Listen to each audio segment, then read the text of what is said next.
পবিত্র রমজান উপলক্ষে রাঙ্গামাটিতে TCB card বা এনআইডি কার্ড ছাড়াই 4 ধরনের পণ্য কিনতে পারছে সাধারণ মানুষ।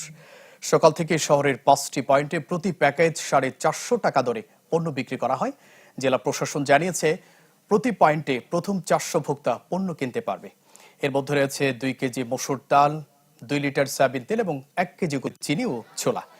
শুক্রবার ও সরকারি ছুটির দিন ছাড়া 22 মার্চ পর্যন্ত চলবে এই ট্রাক সেল কার্যক্রম। এদিকে পণ্য বেচা কেনায় শৃঙ্খলা না থাকায় সাধারণ মানুষের ভোগান্তির অভিযোগ যেমন আছে, তেমনি ন্যায্য দামে নিত্যপণ্য পেয়ে সন্তুষ্ট ছিল কারো কারো কণ্ঠে।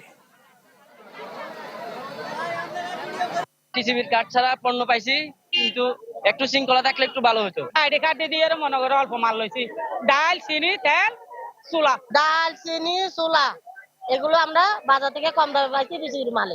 আমাকে 450 টাকার বিনিময়ে চনা, মসুর ডাল, চিনি, তেল এগুলো দিছে। শর্ট আমাদের এগুলা দিয়ে চলে যাবে অনেকদিন, এগুলোতে অবশ্যই অনেক ভালো লাগতেছে।